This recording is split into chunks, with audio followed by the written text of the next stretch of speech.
ఉన్నాడో లేడు, వేరే కొత్తగా రాడు.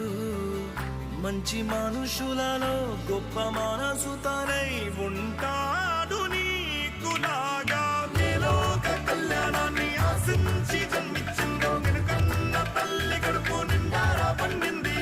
నీలాంటి కొడుకును మోసే ఈ భూమి భారతి సైతం. అందరికీ నమస్కారం. వైజాగ్లో అయితే ఎండలు చాలా విపరీతంగా పెరిగిపోయి గుక్కెడు మంచినీరు దాహం తీరుస్తుంది, ఊపిరి పోస్తుంది. అటువంటి చక్కటి కార్యక్రమానికి జీకే ఫౌండేషన్ ప్రతి ఏడాది కూడా మన నీలం వేప చెట్టు ఏదైతే ఉందో ఇక్కడ ఈ ప్రాంగణంలో ఆఫీస్ ఆవరణలో చలివేంద్రం అయితే పెడుతూ ఉంటారు. చూడొచ్చు చాలామంది దాహంతో అలమటిస్తున్న వారికి దాహాన్ని తీర్చే వినూత్న ప్రయత్నం చక్కటి చల్లని మజ్జిగనైతే పంపిణీ చేస్తున్నారు. నేటికి 15 సంవత్సరాలు నిర్విరామంగా ఒకటే కాదు ఎన్నో కార్యక్రమాలు చేస్తున్నారు. కానీ ఎండాకాలంకి వచ్చేసరికి వడగాల్పులకి తెలుసు చాలామంది వృద్ధులు, పిల్లలు, చిన్నారులు, బయట వలస కూలీలు చాలా వరకు వడగాల్పుకి గుక్కడి మంచినీరు కూడా దొరకపోతే దాహంతో కూడా ఇబ్బంది పడి చనిపోయే రోజులు కూడా ఉన్నాయి. జీకే గారు నమస్తే అండి. Really great initiative. ఎందుకంటే వైజాగ్లో ఈ ఇయర్ అయితే ఇంకా ఎండలు బేభత్సంగా పెరిగిపోయి ఈవెన్ కలెక్టర్ గారు కూడా స్టేట్మెంట్ ఇచ్చారు. ఎవరు కూడా అవసరం అయితే కానీ బయటికి రావద్దు, వడగాల్పులకి ఇబ్బంది ప్రమాదవశాస్తు చాలా ఇబ్బందులు ఉన్నాయి అని చెప్తున్నారు. చక్కటి ఇనిషియేటివ్ తో మీరు ఇక్కడ చల్లని మజ్జిగనైతే పంపిణీ చేస్తున్నారు. ఇది ఎన్ని సంవత్సరాల నుంచి కొనసాగిస్తున్నారు? అందరికీ నమస్కారం.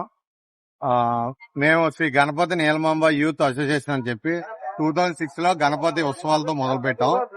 ఇవి చేస్తూ ఉండగా ఏదైనా మంచి కార్యక్రమం చేద్దామన్న ఆలోచనలో 2010లో చలివేంద్రాన్ని ఏర్పాటు చేశాం. ఎందుకంటే ఇది మెయిన్ రహదారి. ఇప్పుడు రైతు బజార్కి వెళ్లాలన్నా, జగదంబ జంక్షన్ కి వెళ్లాలన్నా, 1 టౌన్ కి వెళ్లాలన్నా, లేదా ఏరియాలో కళాశీలు ఎక్కువ కొత్త వలస నుంచి, విజయనగరం నుంచి, శ్రీకాకుళం నుంచి ఇక్కడ పని చేయడానికి ఒకటికి వస్తుంటారు. మేము అందరం కూడా ఆలోచించి ఎండాకాలంలో చాలా ఇబ్బంది పడడం చూసాను. వాళ్ళు వాటర్ దొరక్క ఇలా.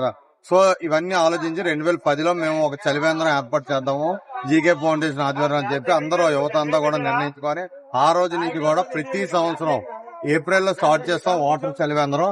దీని నుంచి ప్రతి శనివారం కూడా బటర్ మిల్క్ మజ్జిగలు చలివేంద్రాన్ని ఏర్పాటు చేయడం జరుగుతుంది. ఇది గత 2010 నుంచి కూడా మేము కంటిన్యూగా ప్రతి సంవత్సరం కూడా ఈ కార్యక్రమం చేస్తున్నాం. జీకే ఫౌండేషన్ వివిధ కార్యక్రమాల్లో దీనికి తోడున్న ఫౌండేషన్ సభ్యులందరూ కూడా ప్రత్యేకమైన ధన్యవాదాలు. మేము చేస్తున్న కార్యక్రమాలు మరో కొందరికి ఇన్స్పిరేషన్ గా తీసుకొచ్చి వాళ్ళ ప్రాంతాల్లో కూడా ఏర్పాటు చేసే విధంగా సపోర్ట్ చేస్తున్న సోషల్ మీడియా వైజాగ్ యువసేన వారికి కూడా ప్రత్యేకంగా ధన్యవాదాలు తెలియజేసుకుంటూ సెలవు తీసుకున్నాను. జై హింద్.